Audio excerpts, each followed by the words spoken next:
Tenemos que tener en cuenta, permiso que voy a correr acá un poquito esto, que existen básicamente 3 métodos diagnósticos para evaluar la mama. ¿Cuáles son? La mamografía, la ecografía mamaria y la resonancia magnética mamaria.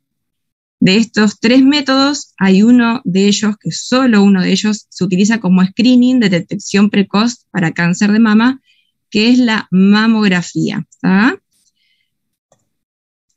Independientemente del método que utilicemos, en cualquiera de ellos tenemos que tener una ubicación temporoespacial de las estructuras a analizar para poder entender y ubicar las posibles lesiones que vayamos encontrando, ya sea en la mamografía, en la ecografía o en la resonancia mamaria. Ambas mamas se van a dividir en 4 cuadrantes: cuadrante superexterno, cuadrante superinterno, cuadrante infraexterno y cuadrante infrainterno, y a la vez en planos profundo, medio y superficial, perdón.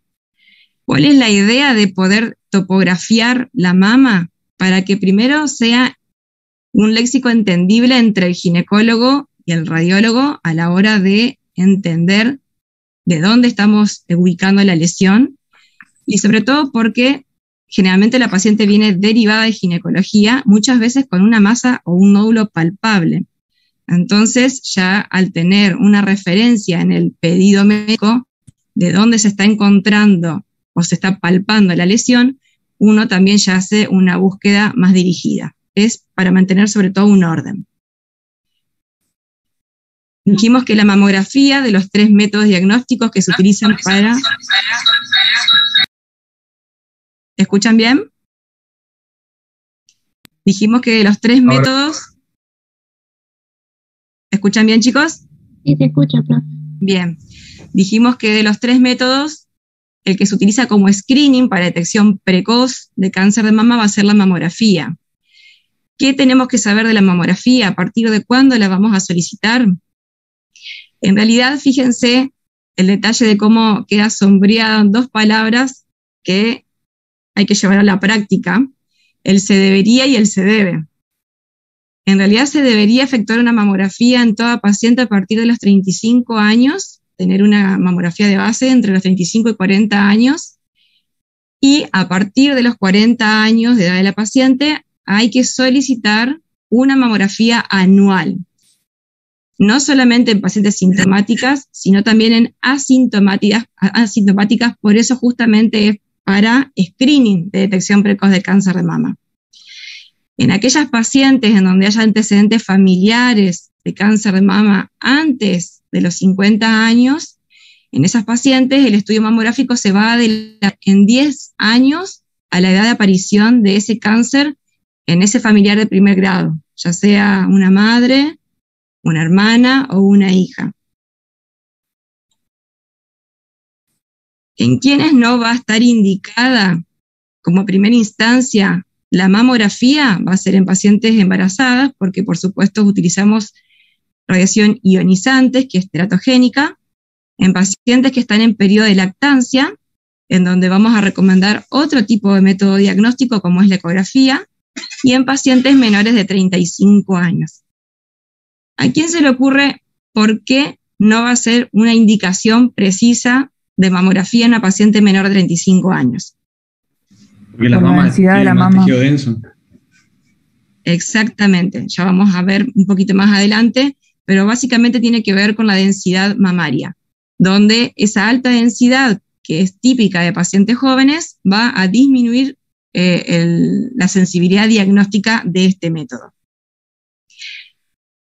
De las incidencias que se utilizan rutinariamente, 2 son las que el ginecólogo va a prescribir: la mediolateral oblicua y la craneocaudal. Fíjense que no hay un perfil estricto, si bien existe esa incidencia, va a ser básicamente de uso prequirúrgico el perfil estricto, pero en la rutina se pide la mediolateral oblicua y la craneocaudal. Fíjense el posicionamiento de la paciente, en donde queda el brazo por encima del chasis, la mama se comprime y lo que abarca así es todo el pectoral, que ya lo vamos a ver en la próxima diapositiva. en cambios en la craneocaudal es una incidencia cefalocaudal de la mama. ¿Ah? Incide el rayo a 0 grados en esta incidencia. ¿Qué logramos con estas incidencias? Estas dos imágenes. A la izquierda tenemos la mediolateral, hacia la derecha la craneocaudal. En la mediolateral nos va a aparecer el músculo pectoral, que siempre tenemos que tratar de verlo en más de la mitad de la imagen. Vamos a ver la piel y el parénquima mamario, que va a estar constituido por tejido adiposo, que es lo radiolúcido o gris oscuro, y el tejido mamario, que es lo radiodenso o más blanco. Sí o sí, de manera estándar, tenemos que evaluar en estas dos incidencias para hacer una ubicación tridimensional de una posible lesión. No nos sirve hacer una sola de las incidencias que estamos visualizando acá. Siempre tiene que ir el par. ¿Con qué nos vamos a encontrar en distintas pacientes cuando hacemos mamografías? Con distintas composiciones del parénquima mamario. Son todas pacientes distintas. Básicamente va a depender mucho de la edad, no siempre. Y podemos encontrarnos con mamas que son desde muy adiposas a mamas que son muy glandulares. En esa interfase vamos a tener distintos ACR, que es lo que le llamamos nosotros, que son los porcentajes de tejido glandular que van a constituir cada parénquima mamario. La primera es el ACR-A, en donde el porcentaje de tejido glandular va a ser menor al 25%. El ACR-B es aquella mama en donde el porcentaje de tejido glandular va entre un 25 y un 50%. El ACR-C es aquella mama en donde el tejido glandular equivale entre un 50 y 75%, y el ACR-C es la mama en donde el tejido glandular abarca más del 75%. ¿De qué nos sirve nosotros clasificar a la mama en estos distintos ACR, A, B, C y D? También es una forma de comunicarnos con el médico ginecólogo, en donde nosotros al clasificar vamos a decir cómo también va disminuyendo la sensibilidad de diagnóstico de este método como screening. ¿Por qué? Porque los ACR-C y ACR-D, por la alta densidad, pueden esconder alguna lesión subyacente y no ser diagnóstica. Estas mamas generalmente pertenecen a pacientes jóvenes, como mencionamos hoy, pacientes de menos de 35 años, aunque puede ser mayores también. Hay mamas por causas hereditarias que son mamas densas hasta edad, digamos, de 50, 60 años. Y en esos casos es donde siempre tenemos que acompañar a este método diagnóstico con una ecografía. ¿Cómo podemos describir las distintas lesiones que podemos hallar mamográficamente? Bueno, vamos a ver, después en otro Power se los voy a mostrar, que hay un consenso que se llama BIRATS, en el cual con esa clasificación uno va a describir las distintas lesiones que vamos a encontrar por los distintos métodos para poder unificar el vocablo y entendernos entre los médicos radiólogos y entre los radiólogos y los ginecólogos. Entonces, por ejemplo, si en la mamografía como hallazgo encontramos una lesión que en este caso tiene una forma redondeada, tenemos que describirla como tal, o si tiene una forma ovalada en el primer caso, redondeada en el segundo caso o irregular. Los márgenes, si van a ser circunscriptos, si van a estar oscurecidos porque está superpuesto con el resto del tejido glandular de la mama, si tiene el margen microlobulado, indistinto o espiculado. También tenemos que describir a la lesión según la comparación con el resto del tejido glandular, si van a ser nódulos hiperdensos, isodensos, fíjense que este es el nódulo y este es el parénquima mamario adyacente, y la densidad radiológica es muy similar, o si no, si es hipodenso, en donde comparando con el resto del tejido glandular, la lesión es más oscura. Entonces, el Colegio Americano de Radiología viene publicando ya desde el 1992 ediciones de este BIRAD, que es el Breast Imaging Reporting and Data System, que es un sistema para clasificar los hallazgos, como dijimos, tanto mamográficos como ultrasonográficos o por resonancia, que se convirtió en una herramienta fundamental en la descripción de estos hallazgos por imágenes en la mama, y por ende se va a asignar una categoría diagnóstica estableciendo el grado de sospecha y por ende la actitud que se va a seguir en cada caso y la estandarización del informe radiológico. Desde el 1992 hasta el 2014 se realizaron 5 ediciones de BIRAD. La última, como dije recién, fue en el 2014, que es la más nueva, y tiene como objetivo dar flexibilidad en situaciones en donde antes se creaba confusión por la terminología.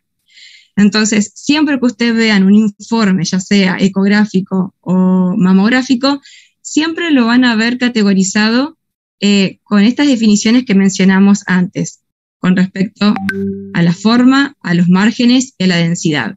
Es un término que tiene que ser utilizado mundialmente, no es una forma personal que tenga yo de describir las imágenes, sino que esto está protocolizado en todo el mundo. Entonces, según la clasificación, digamos, de las lesiones, vamos a agruparlas en distintas categorías según el grado de sospecha. Y van a ir del 0 al 6. El 0 va a ser cuando la lesión no es concluyente por las características que muestra. Ya vamos a ver casos. El BIRADS 1 es cuando la descripción del tejido mamario, ya sea por resonancia, o mamografía o ecografía, no muestra más que los hallazgos normales del parénquima propio. Por supuesto, va a haber 0 posibilidad de malignidad en ese caso. La categoría 2 es donde va a haber lesiones benignas halladas, donde también la malignidad va a ser 0. Por ejemplo, si en ecografía encontramos un quiste o en una mamografía encontramos una macrocalcificación, que son hallazgos benignos. La categoría 3 va a ser aquella que sí o sí hay que controlarla estrictamente cada 6 meses durante el periodo de 2 años, aunque el intervalo del segundo año puede ser anual el control, no cada 6 meses.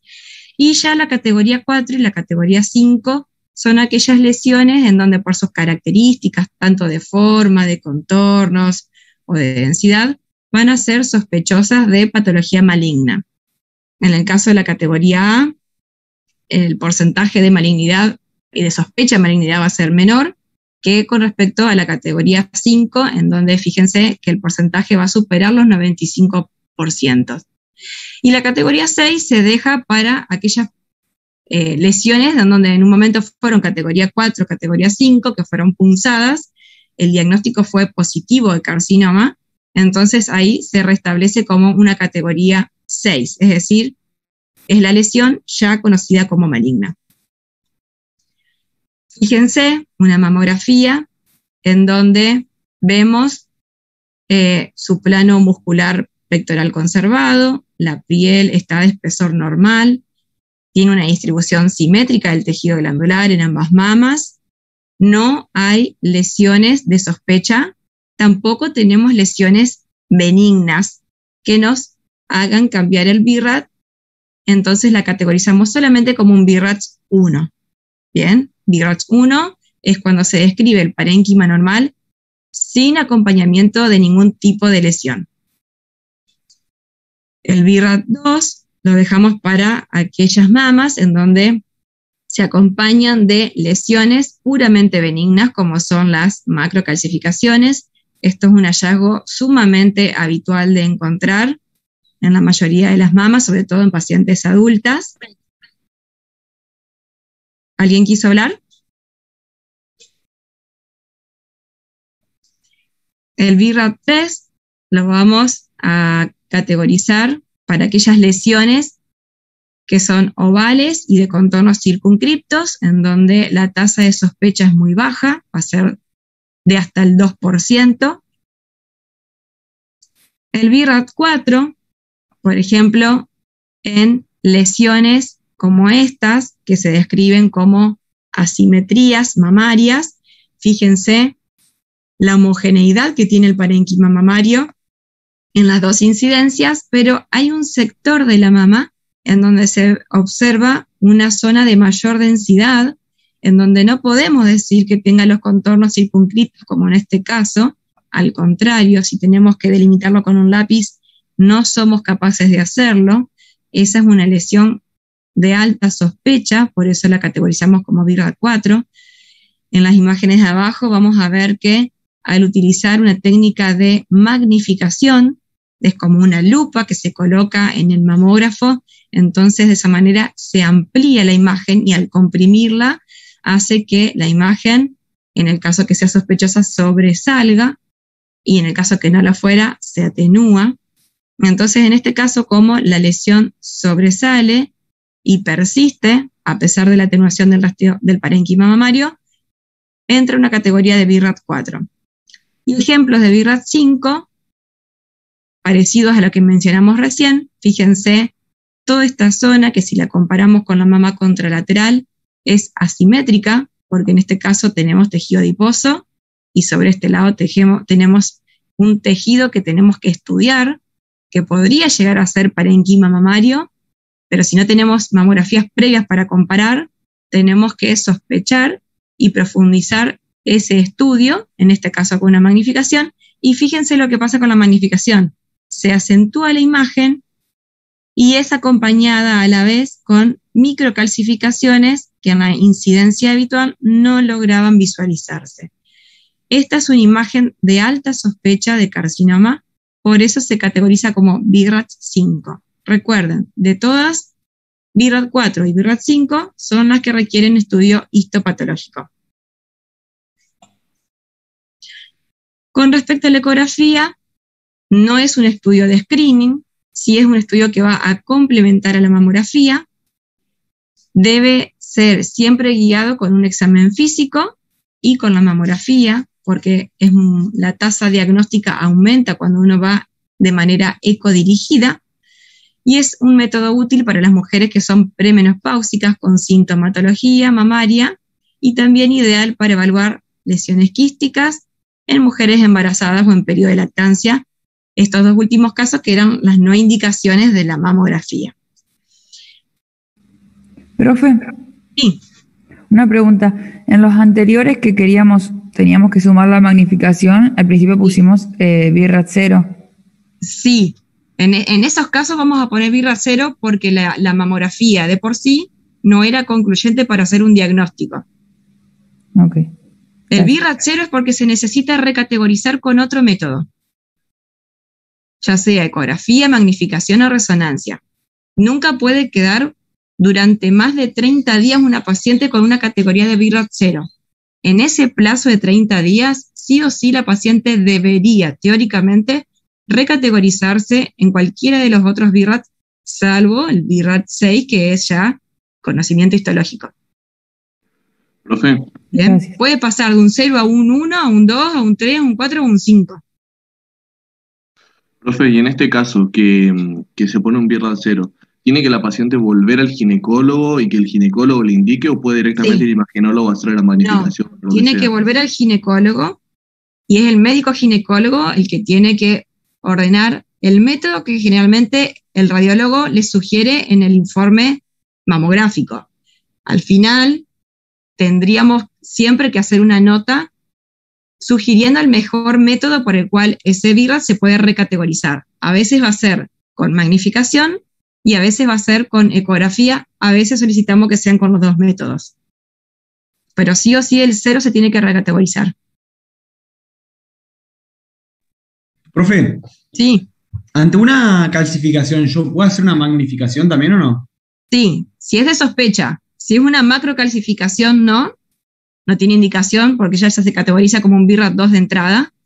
Y también hay microcalcificaciones que son agrupadas, pero que son de muy baja sospecha, que son las que son muy pequeñitas, redonditas y prolijas, que por más que estén agrupadas, son de baja sospecha.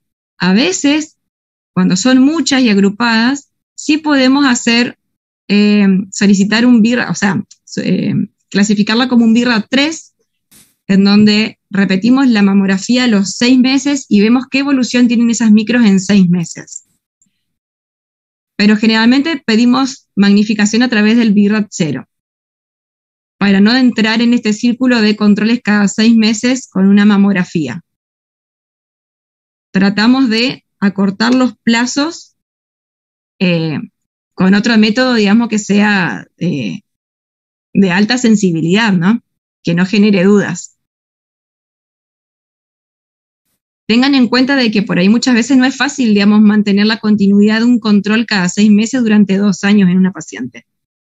Entonces, a veces hay que seleccionar a qué tipo también de paciente se le hace o una magnificación o una ecografía. A eso lo va a saber más el ginecólogo que el radiólogo, que generalmente no conocemos la paciente. Hay pacientes que se pierden, se hacen la mamografía e incluso no vuelven al ginecólogo con el informe de la mamografía. Entonces, hay que tener mucho cuidado por ahí, por el tipo, digamos, de un estudio que uno va a pedir, porque muchas pacientes se van a perder en ese transcurso. Bien. Con respecto a la ecografía, las indicaciones van a ser mamas o nódulos mamográficos. Ahora la pregunta es, ¿por qué voy a hacer ecografía si yo ya lo vi por mamografía al nódulo? ¿Qué se les ocurre? Para ver si es sólido o quístico. Claro, porque la lesión se va a ver por mamografía, puedo ver los contornos, las características, ver si tiene sospecha de benignidad o malignidad, pero no tengo forma de saber por mamografía el origen, la consistencia de esa lesión. Si va a ser de origen líquido, de origen sólido, solo me lo va a informar la ecografía o la resonancia. Entonces, ante hallazgos mamográficos, yo voy a tener que acompañar con una ecografía. Como dijimos también hoy, va a ser indicación la mama densa, la CRC y la CRD, ya tenga o no sintomatología clínica la paciente. Bien, si es de screening y es ACR, C o D, va la eco acompañando. Mucho más si hay alguna sintomatología o nódulo palpable. En casos de asimetrías, como las que mostramos hace un ratito con las mamografías, en donde, vuelvo para atrás, en estos casos también, donde puedo acompañar con la magnificación, pero también puedo pedir magnificación y ecografía, donde veo que hay un sector de la mama que llama la atención con respecto a la contralateral. A eso se le llama una asimetría. Tejido que hay de un lado que del otro no hay. Obviamente cuando hay una masa palpable. Se pone una mama muy densa, clínicamente se pidió la mamografía porque se palpó una zona más densa en algún cuadrante, hago la mamografía, no hay ninguna imagen que me haga sospechar nada. Ese es un caso también de ecografía, para terminar de descartar que realmente no haya ninguna lesión mimetizada en el parénquima mamario en esa mamografía. Procesos inflamatorios, las mastitis, los abscesos, son de indicación de ecografía. También primera evaluación en pacientes menores de 30 a 35 años, como mencionamos anteriormente, justamente por esto de la mama densa. Tenemos un grupo etario en donde pueden tener desde una mastitis, una lesión palpable, que puede ser una lesión benigna como un fibroadenoma, en donde no entra un criterio para hacer un estudio mamográfico ante el hallazgo de esta lesión. Esas entran dentro del grupo de que se indica de inicio la ecografía. Y por supuesto también se utiliza para guía de procedimientos intervencionistas o para evaluación de prótesis. Intervencionismo también puede hacerse bajo mamografía o resonancia, pero es mucho más habitual que se haga bajo ecografía siempre y cuando la imagen sea visible por ecografía, porque va a ser un método mucho más accesible y más barato. No en todos los centros se va a poder punzar bajo mamografía o bajo resonancia porque se necesitan de bobinas especiales, un equipamiento especial que es costoso. Bajo ecografía es mucho más accesible y en casi todos los lugares donde se hace estudios de mama se puede punzar también bajo ecografía mama. Entonces, ¿cómo vamos a evaluar el parénquima mamario en ecografía? Tenemos distintas estructuras que podemos visualizar bajo eco.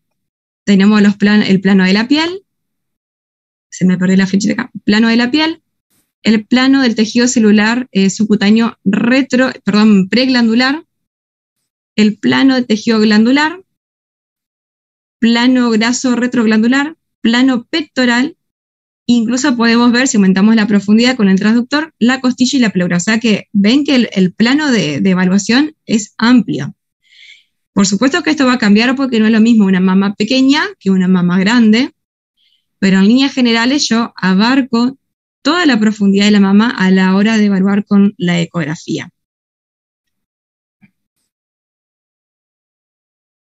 Fíjense un video de una ecografía, cómo vemos el tejido glandular, que cuando lo describimos ecográficamente lo tenemos que mencionar como hiperecogénico.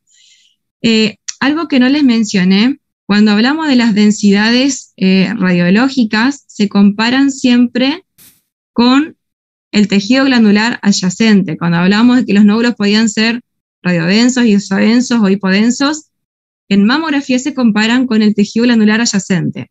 Distinto es en ecografía, en donde las lesiones se tienen que comparar con respecto al tejido graso, que es hipoecogénico. Entonces, naturalmente la glándula va a ser hiperecogénica con respecto al tejido adiposo. Si nosotros tuviéramos el hallazgo de una lesión, la ecogenicidad de la lesión se va a comparar con respecto al tejido adiposo, no con respecto al tejido glandular como sí pasa en la mamografía. Y se va a definir como hipoecogénico, isoecogénico o hiperecogénico. ¿Bien? Dentro de la evaluación ecográfica de la mama, tenemos que incluir a la axila por protocolo, así como la visualizamos en las incidencias mediolaterales en la mamografía, en la ecografía también tenemos que incluir a la axila y certificar la normalidad de los ganglios en forma bilateral. Característicamente, un ganglio normal por ecografía se va a representar de esta manera, con un centro o hilio hiperecogénico y con una región cortical hipoecogénica, que es lo único que realmente nos importa de un ganglio axilar. El espesor cortical que sea fino. No me interesa el tamaño del ganglio en general, no me interesa el tamaño del hilio, sí me interesa el espesor cortical. Un ganglio patológico, cualquiera sea su proceso benigno, inflamatorio o maligno por una infiltración de un carcinoma, la afectación va a estar dada a nivel cortical. Cuando el ganglio aumenta de tamaño porque tengo un hilio graso, un hilio con infiltración grasa, no va a ser un ganglio que tenga ningún tipo de repercusión y de sospecha. Van a ser las típicas adenomegalias que muchas veces van a ser palpables, pero no tienen mayor repercusión que esa, porque en esos casos la cortical va a mantener su espesor siempre fino. Nuestro límite de corte va a ser de 3 milímetros. Fíjense que en este caso tiene 2 milímetros la cortical de este ganglio. Entonces, nuestro límite de corte en realidad es 0,35. Cuando nosotros superamos ese espesor en un ganglio, ya tenemos que empezar a hacer una búsqueda más dirigida y empezar a sospechar cuáles son las probables causas que me está infiltrando esa cortical. Siempre que sea inferior a ese límite de corte 0,35, va a ser un ganglio que lo interpretamos como normal y no hacemos ningún tipo de mención especial con respecto a ese ganglio. ¿Bien? Fíjense en este caso cómo tengo ganglios. Esta es la región iliar que veíamos en este caso. Esto es lo mismo que esto, pero fíjense cómo aumenta este espesor cortical, que ya de 2, como en el caso anterior, pasamos a 5. Estos son ganglios patológicos. Las causas pueden ser varias. Una mastitis, un absceso me puede dar esto, una vacunación me puede dar esto, pero un carcinoma de mama también me puede dar esto. Entonces yo siempre que tenga ganglio sospechoso tengo que hacer una búsqueda dirigida en la mama, muy minuciosa, para descartar que el origen de estas adenopatías no venga desde la mama. ¿Bien? O sea, no hay que reparar en la zona iliar, sí tener en cuenta el espesor cortical del ganglio. Profe, Cuando tenés, sí. ¿y los ganglios se informan con el BIRAD o se informa aparte? En realidad, hay una clasificación que se llama BEDI, que es especial de los ganglios, pero que en la práctica diaria no la incluimos en el informe, solamente la categorizamos los ganglios patológicos dentro del BIRADS. Cuando encontramos un ganglio patológico, como estos de acá, en donde se categoriza como un BIRAD 4, incluso cuando no tenemos hallazgos patológicos en la mama, porque si bien la frecuencia es muy, muy baja, hay circunstancias donde podemos estar ante un carcinoma oculto de mama, en donde solo se pone de manifiesto a través de una adenopatía axilar, que son los casos en donde no tenemos hallazgos ni mamográficos ni ecográficos y se tenemos que acudir a una resonancia para ver si a través de la resonancia se logra visualizar algo que no logramos ver con los otros métodos anteriores.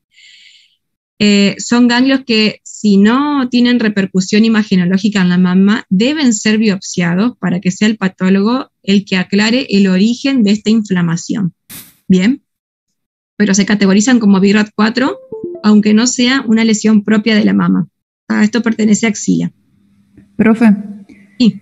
Y aunque necesite sumar una resonancia, como dijo, y no se pone BIRAD 0, se pone igual 4. Por ecografía no existe el BIRAD 0. Hay que poner un BIRAD 4 y solicitar resonancia. Ok. El BIRAD 0 es para mamografía. En ecografía no existe el BIRAD 0. Podemos poner o un BIRAD 3 o un BIRAD 4 y solicitar resonancia, pero no un BIRAD 0. Como tampoco existe el BIRAD 0 en resonancia, porque ya son métodos en donde tienen que confirmar una patología. Cuando encontramos lesiones ecográficas, va a pasar algo parecido como en las lesiones mamográficas. Vamos a tener que definirlas según la forma, según la orientación, según los márgenes y el patrón ecográfico. Cuando hablamos de formas, vamos a describirlas también como ovaladas, redondeadas o como irregulares. Acá se me escapó una imagen, chicos, pero es orientación si va a ser ovalada o perpendicular. Una lesión va a ser sospechosa cuando el diámetro mayor de la lesión va a ser perpendicular al eje de la piel, es decir, invertida a este caso. En este caso, el eje mayor del nódulo es paralelo a la piel, pero si este nódulo fuese vertical, su eje mayor sería justamente perpendicular a la piel. Esa es la otra forma de orientación y es justamente la que es sospechosa.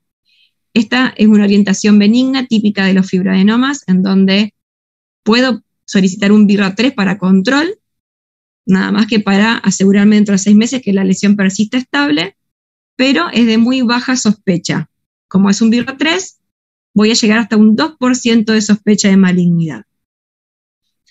Con respecto a los márgenes, pueden ser circuncriptos. Cuando son circuncriptos siempre pienso en algo benigno. Pueden ser angulados, en este caso ya aumenta la sospecha. Puede ser incluso un fibroadenoma, que es una lesión benigna, pero debería estudiarlo igual por el margen angulado que presenta. Y si llega a tener los márgenes no circuncriptos, como en este caso, en donde si yo quisiera delimitar la lesión con un lápiz no soy capaz, es una lesión de alta sospecha y la tengo que categorizar como un BIRAD 4. Esta lesión, y en este caso el patrón ecográfico va a ser independiente, son las que tengo que categorizar como BIRAD 4. Cuando hablo de patrón ecográfico, hablo de la descripción con respecto a su ecogenicidad. Habíamos dicho que las lesiones por ecografía se van a describir con respecto al tejido celular subcutáneo, es decir, si va a ser hipocogénico con respecto al tejido celular subcutáneo, por ejemplo, una lesión quística, si va a ser isoecogénica o hipocogénica con respecto al tejido celular subcutáneo, como el ejemplo de un fibroadenoma, o hiperecogénica con respecto al tejido celular subcutáneo adyacente, como en el caso de un lipoma. Bien, Entonces, toda esta terminología es la que tenemos que acostumbrarnos a escuchar y a utilizar al momento de escribir las lesiones, porque son las que están protocolizadas y de uso diario entre el ginecólogo y el radiólogo. No podemos inventar terminología, tenemos que utilizar los términos que el VIRAD nos avala. ¿Qué otras utilidades podemos hacer de la ecografía como hallazgos benignos? Fíjense en este caso una incidencia mediolateral de la mama izquierda, en donde veo una zona de tejido que se ve isodenso con respecto al tejido mamario, que cuando hacemos un correlato ecográfico podemos constatar que es la presencia de tejido glandular. A esto es lo que se llama la mama ectópica o mama supernumeraria. Es un hallazgo muy frecuente, es común, es considerado algo fisiológico, pero como lo describimos, lo categorizamos como un VIRAD 2, es un hallazgo benigno. Bien, ya que estamos, aprovecho de mencionar, muchas veces van a encontrar en las mamografías marcaciones con hilos metálicos o con elementos metálicos que se van a ver radiodensos. Son marcas que ponen las técnicas al momento de hacer la mamografía y es para hacer referencia o a la presencia de una cicatriz quirúrgica en esa mama o a la presencia de una lesión cutánea como es una verruga. ¿Por qué se marcan las lesiones cutáneas? Porque según el tamaño y la densidad de esa lesión pueden simularnos nódulos en la mamografía. Muchas veces esos nódulos simulados terminan en un VIRAD 0, se pide ecografía para poder definir el origen de ese nódulo, y cuando la paciente cae al consultorio de ecografía vemos simplemente de que correspondía a un lunar que no fue debidamente marcado con un marcador metálico. Dijimos que la ecografía se utiliza en el grupo de las pacientes que están en lactancia, en donde no es de primera elección el estudio mamográfico, van a ser mamas que están congestivas. Esto se traduce ecográficamente por mamas que se ven aumentadas en su ecogenicidad normal, tanto de la piel, del tejido celular subcutáneo, como del parénquima mamario. Fíjense en el video cómo podemos constatar los conductos galactóforos retroalveolares con contenido lácteo en su interior. En este caso, son hallazgos benignos, se categorizan como un VIRAD 1. Es de buena práctica aclarar en el informe de que es una paciente que está en periodo de lactancia, porque por esto del aumento de la ecogenicidad del parénquima mamario, eventualmente podría llegar a esconderse, mimetizarse alguna lesión, sobre todo de pequeño tamaño. Entonces, es conveniente poder repetir la ecografía en una instancia ya post-lactancia. Idealmente, hay que esperar a que la paciente deje de lactar para hacer este estudio. Muchas veces justamente es una indicación en el periodo de lactancia, como habíamos mencionado anteriormente, paciente que tiene un cuadro inflamatorio como una mastitis o una lesión palpable que está en correlación con esa mastitis, que puede ser un absceso, o lesiones quísticas lácteas como los galactoceles que se van a dar en este periodo de lactancia. Ejemplos generales, ¿tá? Ya no son hallazgos fisiológicos o benignos. La idea de mostrar esta secuencia diagnóstica mamográfica tiene que ver con la importancia de el hacer el screening anual mamográfico en la paciente, de tratar de respetar esos periodos de 12 meses entre estudio y estudio, y sobre todo la importancia de insistir en que la paciente acuda al servicio de diagnóstico por imágenes con los estudios previos para poder comparar, porque no siempre se realizan los estudios en el mismo centro y no siempre se tiene un sistema digital para poder guardar imágenes y poder compararlas. Fíjense en este caso una mamografía del 2012, en donde no hay ningún tipo de hallazgo sospechoso. En el año 2013 se logra ver con el diario del lunes una pequeña asimetría en desarrollo que en su momento no se logró definir como tal, pasó por alto, y cuando viene al siguiente año, 2014, esa lesión incrementó tanto de tamaño como de densidad. Ya por el aumento de su tamaño, francamente genera una imagen llamativa en donde sí, digamos, genera sospecha. En esta imagen, pensé que tenía acá una ecografía. Esta imagen, fíjense que más allá de la evolutividad en una paciente mayor, una mama adiposa que nos ayuda claramente a hacer un diagnóstico mucho más fácil con respecto a una mama densa, una lesión que va incrementando tanto en tamaño, en densidad, y fíjense aparte el tipo de contornos que tiene, que justamente lo que no tiene es que sean circunscriptos. Va a ser una lesión de alta sospecha en la cual la podemos categorizar como un BIRAT 5. Otro caso, paciente que acude por un nódulo palpable, se le pide la mamografía diagnóstica, vemos una lesión de contornos irregulares en mama izquierda, plano medio, pero cuando hacemos una evaluación exhaustiva podemos también constatar en la mama contralateral la presencia de un grupo de microcalcificaciones que son heterogéneas. Definimos como heterogéneas porque son de diferentes tamaños y de diferente forma, que están agrupadas. Estas son microcalcificaciones agrupadas que son de sospecha y que debemos estudiar.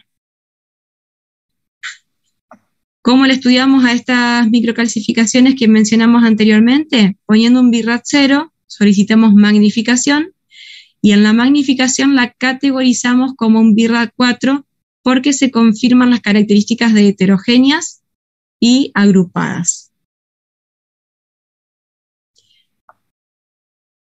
¿Qué otras utilidades tiene la mamografía? ¿Y en qué casos, digamos, se nos puede dar? Pacientes que tienen implantes mamarios.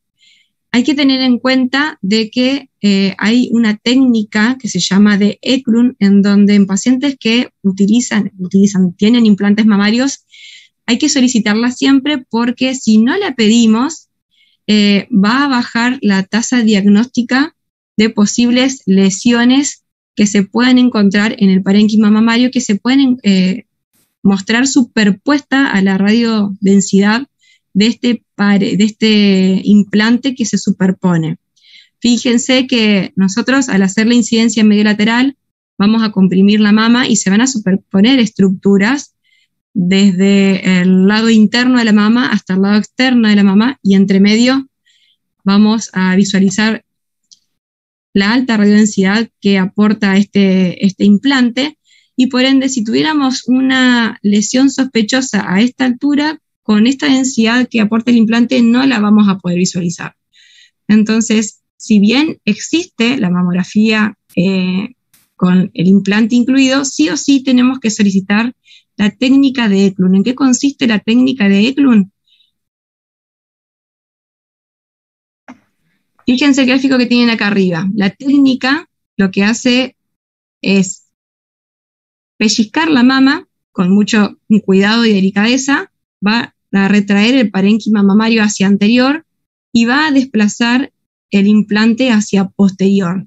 De esa manera, cuando comprimimos con el mamógrafo, queda el implante excluido de la mamografía y logramos ver con totalidad el parénquima mamario sin interposición de la radiodensidad que sí da el implante. Fíjense cómo se ve con implante y cómo se ve sin el implante. Parece una pavada la aclaración de que hay que insistir con la técnica de Eklund, pero diariamente nos vemos con que hay muchos médicos que todavía no están acostumbrados a solicitar esta técnica, y la verdad que es una pena porque al ser un screening anual, donde la paciente tiene esa posibilidad en el año de poder hacer detección precoz de cáncer de mama, si no lo hacemos con la técnica correspondiente, se está perdiendo justamente esa posibilidad de detección precoz. Profe. Sí. Y si no no la solicitó el ginecólogo, usted puede pedir. La sugerimos nosotros, porque el tema está en que si el médico no la solicita, la obra social no la va a cubrir. Entonces, nosotros lo que podemos hacer es solicitarla en una nota en el estudio mamográfico sin técnica de Eklund para que se realice con técnica de Eklund, pero ya tendría que recitarse la paciente. Por eso es importante poder solicitarla desde el inicio, mamografía bilateral con proyección axilar con técnica de Eklund. Entonces se hacen las dos incidencias.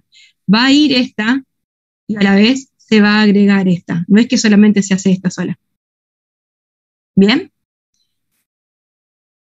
Gracias. Al implante, de nada. Al implante lo podemos también evaluar ecográficamente. Lo que tenemos que ver es la pared del implante, la cápsula que genera el tejido mamario como respuesta a ese implante. Vemos la indemnidad, si hay signos de sospecha de rotura intra o extracapsular, y también tenemos que ver la ubicación con respecto al músculo pectoral, porque hay implantes que se ubican de manera retroglandular y otros de manera retropectoral, y ese en el informe tiene que quedar asentado. Esto es un implante normal.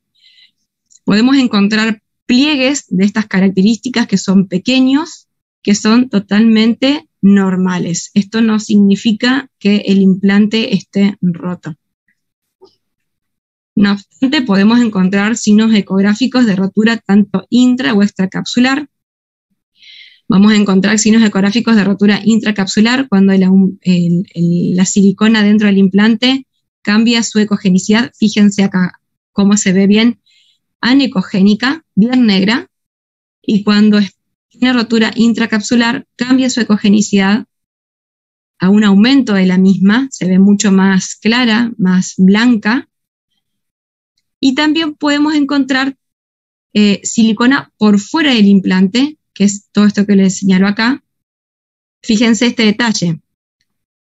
El pliegue normal que les había mencionado, por fuera hay una pequeña cantidad de líquido. Esto es silicona, pero es una pequeña cantidad de silicona que surge del trasudado de silicona a través de los microporos que tiene la membrana del implante, que es totalmente normal, fisiológico. Cuando yo voy a encontrar silicona por fuera del implante, que ya no es fisiológica, la voy a encontrar de esta manera, aumentada de ecogenicidad, incluso aumentada con respecto a la silicona que está dentro del implante. Entonces, estos son casos de rotura intracapsular y extracapsular que lo podemos evaluar por ecografía. Muchas veces no logramos detectarlo por mamografía, sí lo podemos ver por ecografía, y si tenemos dudas por ecografía, el método gold standard para poder evaluarlo justamente es la resonancia. También podemos encontrar silicona en los ganglios axilares. ¿Recuerdan cómo veíamos hoy el ganglio? Que tenía un hilio ecogénico interno y una cortical fina hipocogénica que lo rodeaba. Bueno, en este caso va a estar casi todo el ganglio reemplazado por toda una zona de hiperecogenidad que característicamente me genera una sombra sucia hacia atrás, y esto se da cuando la silicona migra desde el implante roto hacia la axila.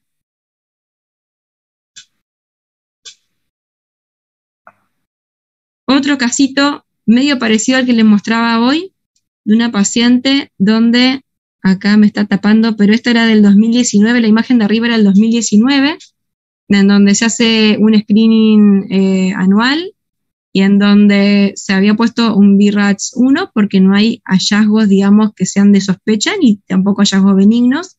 Y cuando se repite la mamografía al año siguiente, se puede constatar, fíjense claramente que no está la lesión en la mamografía anterior, una lesión radiodensa de contornos no circunscriptos, pequeñas, que se logra ver en las dos incidencias. Así es como vemos a los carcinomas infiltrantes de pequeño tamaño. Cuando hacemos la ecografía de esa misma paciente, ecográficamente vamos a constatar una lesión sólida, hipoecogénica, pero fíjense este detalle. El contorno viene circunscripto por acá y en este sector se me pierde el límite. Si lo quiero marcar, no tengo la definición que tengo en este sector. Es una imagen chiquita, pero que por las características ecográficas y la evolución que muestra mamográficamente es de alta sospecha. Esa lesión fue punzada. Fíjense la aguja y el nodulito pequeño y terminó dando positivo para carcinoma. Muestro de vuelta la imagen. Fíjense, acá está el nódulo chiquito, se entra con la aguja bajo guía ecográfica, se punza, se saca material de adentro del nódulo, se manda a estudiar. Este es de las mejores situaciones, digamos, cuando podemos hallar una lesión de pequeño tamaño, justamente por hacer un buen screening anual, paciente que concurre todos los años, aproximadamente cada 12 meses, son las que más se benefician, digamos, con los diagnósticos tempranos. Podemos también encontrar lesiones dentro de los conductos mamarios. Fíjense en este caso cómo vemos una estructura tubular anecogénica que está desdoblado por líquido, y en la pared vemos un nódulo sólido que cuando lo evaluamos con el Doppler, que es lo que evalúa el flujo de las lesiones, se nos enciende porque tiene vasos que ingresan hacia el nódulo y son lesiones de sospecha. De baja sospecha porque lo más probable es que correspondan a lesiones papilares, los papilomas intraductales, que son lesiones benignas, pero que no obstante, por su baja posibilidad de malignizar, tienen que ser estudiadas histológicamente, por ende categorizarse como un BIRAT 4. Miramos un video en donde vemos cómo esta lesión sólida ve que ocupa la luz del conducto mamario y se proyecta hacia la luz de otro conducto.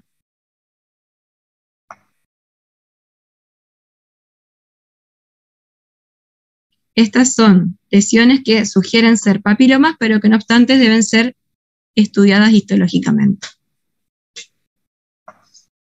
También podemos ver lesiones que ocupan mayor cantidad de la luz del conducto, como es este caso. Fíjense que es una estructura tubular, alargada, hipoecogénica, de aspecto sólido. Constatamos su origen sólido al poner el Doppler y vascularizarse. Fíjense la relación que tiene y la cercanía con el pezón. Entonces los definimos como una lesión sólida intraductal que por sus características tiene que también ser evaluada histológicamente para confirmar, en todo caso, que sea un papiloma intraductal y no un carcinoma.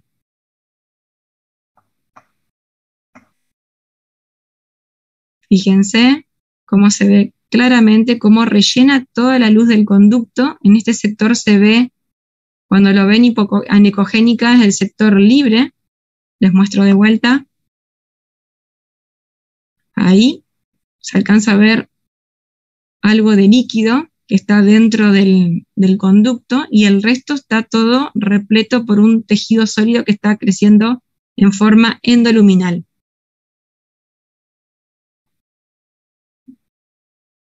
Vascularizado, siempre con la vascularización constatamos sobre todo que sea una lesión sólida, porque eventualmente podría ser un contenido denso, una secreción densa dentro del conducto que nos puede hacer confundir. Otro ejemplo, fíjense la relación que tiene el pezón, un conducto y que de golpe ese conducto genera una dilatación focal en donde se rellena con una lesión hipoecogénica sólida que también corresponde a un papiloma. Por último, mencionamos también como método para evaluar a la mama, la resonancia.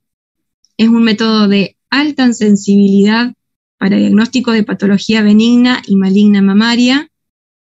Es nuestra tercera y última instancia antes de un estudio histológico de la lesión. No es un método en lo que se puedan contar, digamos, con el que puedan contar todos los centros. Son equipos muy costosos. Hay lugares donde hay resonador, pero no tienen bobinas de mama, o sea que porque haya un resonador no implica que se pueda hacer resonancia mamaria. Acá en el sanatorio sí contamos con un resonador que tiene bobina de mama y hacemos actualmente resonancia mamaria.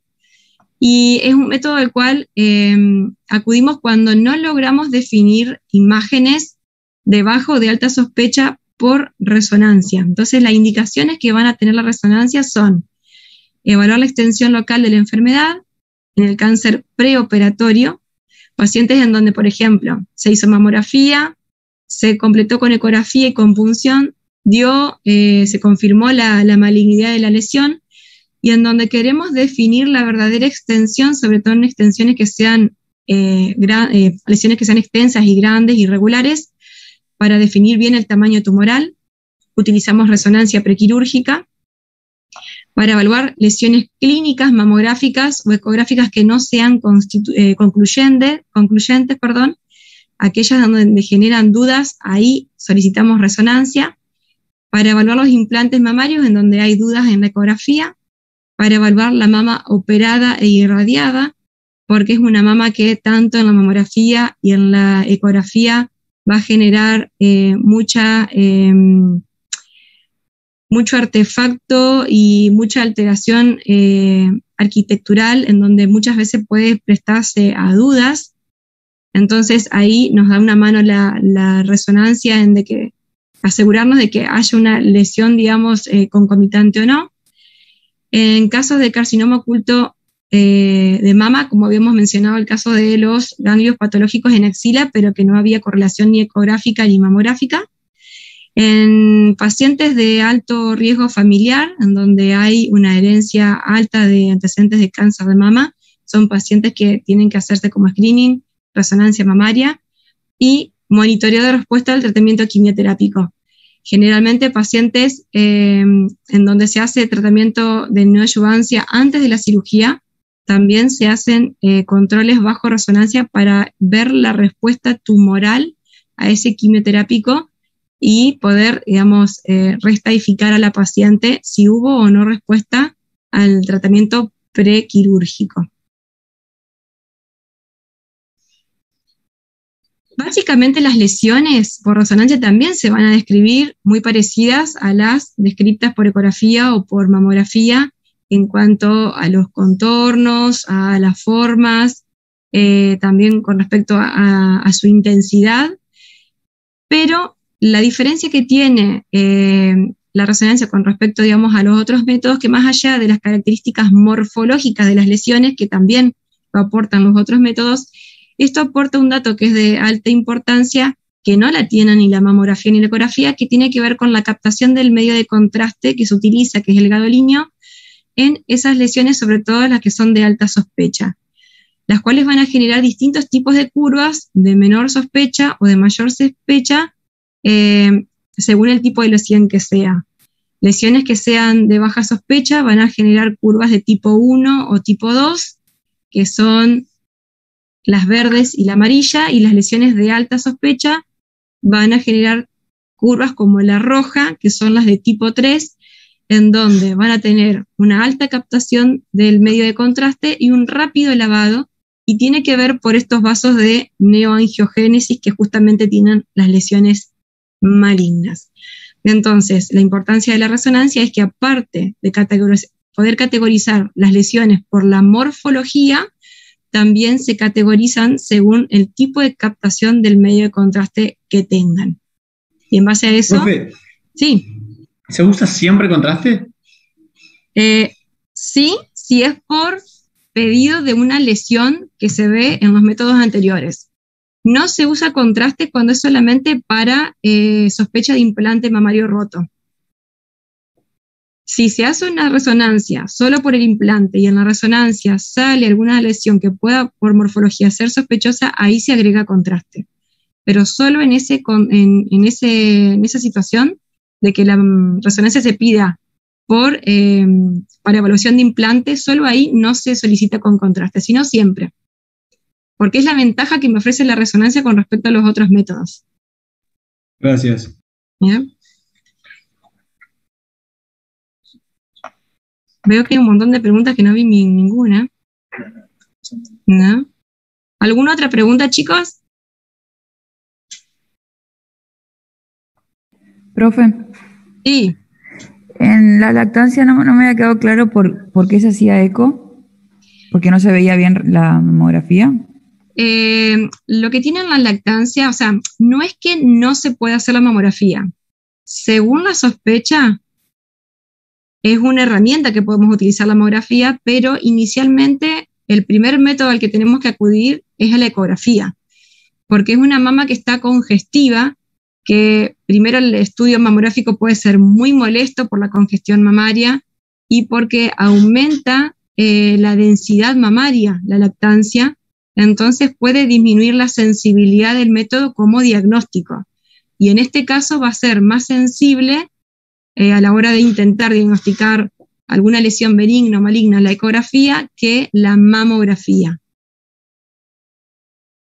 Por ejemplo, como decíamos hoy, una entidad que se va a dar frecuentemente en una paciente que está lactando es una mastitis.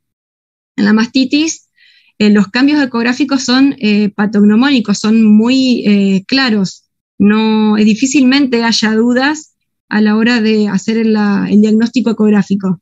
En cambio, si hacemos la mamografía, podemos ver que hay un aumento de la densidad general con respecto a la mama contralateral que no tiene la mastitis, pero así todo, el que informe la mamografía va a terminar solicitando una ecografía porque no va a ser suficiente ese método como para hacer diagnóstico solo. Entonces, como que entramos en un círculo vicioso en el cual directamente hay que acceder a la ecografía y en todo caso, si hay alguna sospecha o hay algo que creamos que sea conveniente complementar con la mamografía, recién ahí hacemos la mamografía. Profe, ¿y Sí. cuál es la sensibilidad más o menos de la mamografía en el screening, pero normal, en una paciente normal? Es el más alto de todos, porque lo que tiene la mamografía es que es un método que es reproducible. Como es una imagen, una foto que te queda a vos de tu mama, es el método que puede reproducir cualquier médico radiólogo, incluso cualquier ginecólogo. La diferencia que tiene con la ecografía, que va mucho a esa sensibilidad, es que es operador dependiente. La tasa diagnóstica va a depender de la experiencia que tenga el médico que haga la ecografía. Primero, si se dedica a hacer solamente ecografía mamaria o hace ecografía general y aparte hace ecografía mamaria, o si solamente se dedica a hacer ecografía mamaria. Y eso te va a variar tu sensibilidad diagnóstica. En cambio, la mamografía, al ser, digamos, un estudio estático y que puede ser reproducible por muchos médicos, es, digamos, de todos el que es de mayor sensibilidad, por eso es el que se usa como screening de cáncer de mama. Incluso la resonancia, por más que es muy sensible, también va a depender de la interpretación del médico que la evalúa. ¿Ah? El ginecólogo lo que tiene de bueno es que está muy acostumbrado a ver mamografías, entonces son como nuestros segundos ojos al momento de evaluar en consultorio esa mamografía. El ginecólogo tiene, digamos, el poder de ser objetivo independientemente del informe que reciba conjuntamente esa mamografía, de solicitar algún otro estudio si ve algo que le llama la atención o que no lo termina de convencer con esa correlación que hace entre el examen físico y la imagen mamográfica. Porque cuando uno hace un informe mamográfico, no tiene el paciente para hacer el examen físico. Y muchas veces esa correlación clínica imagenológica hace que incluso el médico ginecólogo pueda solicitar otro método digamos, de imágenes como para poder complementar y aclarar las dudas que tenga.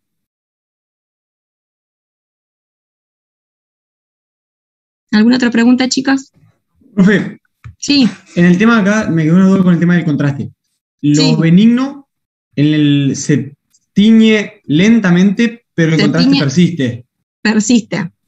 Ah, bien. Y lo rápido lo opuesto, se tiñe rápido pero se lava lento. Acordate que las lesiones malignas tienen vasos llaman de neoangiogénesis, tienen vasos nuevos. Son lesiones muy capilarizadas, vasos propios, que están en mucha mayor cantidad con respecto a lesiones benignas que tienen larga evolución. Entonces, al tener mucha cantidad de vasos, van a captar rápidamente el contraste y a la vez se va a lavar rápidamente el contraste. Así como llega rápido, se va rápido. Por esto de que son muy vascularizadas. Y eso hace que me genere este tipo de curva en donde sube rápido y baja rápido. Tenés un intermedio en donde puede no subir tan rápido y lavarse más lentamente, girando una meseta, pero no va a generar la sospecha que genera la roja, que es la tipo 3, que es la de alta sospecha. Gracias. No solamente hay que guiarse con el tipo de curva, es importante, digamos, sumarle los datos de la morfología de la lesión.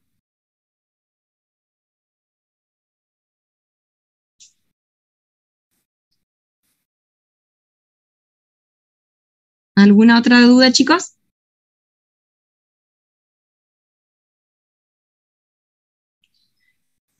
Como para que les quede, digamos, en conclusión, saber que los 3 métodos sí o sí hay que arrancar siempre con la mamografía, porque es el que está estandarizado como screening.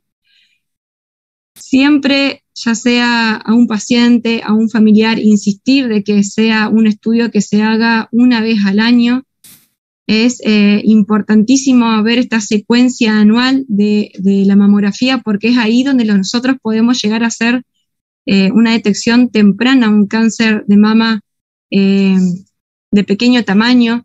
Tengan en cuenta que ninguno de estos estudios hace prevención primaria, son todos de prevención secundaria, es decir, ninguno va a evitar la aparición del cáncer de mama. Lo único que podemos llegar a hacer es detectarlo en un estadio precoz, por lo cual con esa detección precoz podemos cambiar la evolutividad a largo plazo. De ahí la importancia de insistir en el control anual de la paciente. Hay muchas pacientes de que muchas veces se hace incluso una mamografía y no vuelven a la consulta después con el ginecólogo. Obviamente no saben interpretar los informes mamográficos. Muchas veces se está solicitando que se complemente con una magnificación y una ecografía y así pasa tiempo y cuando después vuelve la paciente a consulta, incluso a veces vuelve porque la lesión ya es palpable. Entonces, tener presente de la necesidad de que sea un estudio anual, de que la mayoría de las veces va a ser acompañada por una ecografía, idealmente tiene que ser por alguien que se dedique a hacer ecografía mamaria, y que muchas veces cuando entre estos dos métodos no se hace no se puede categorizar de manera certera la lesión, podemos acudir al tercer método, que es la resonancia, en donde por supuesto no contamos con ese método en cualquier institución. Profe. Sí. Perdón, una paciente que sea de alto riesgo, que la hayan operado o irradiado, ya anualmente de inicio ya se pide la resonancia con la mamografía. No.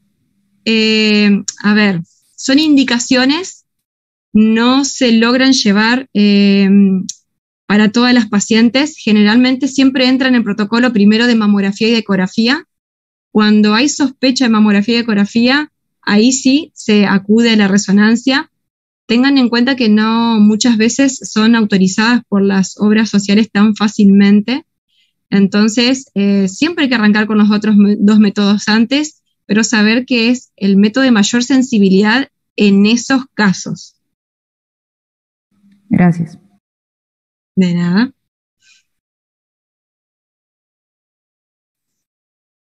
¿Alguna otra pregunta, chicos?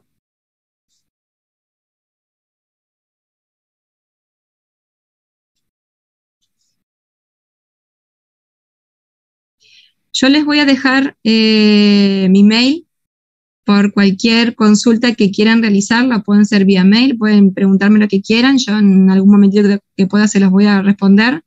Es con minúscula y todo junto, solegodoy solegodoy@hotmail.com. Repito, solegodoy@hotmail.com.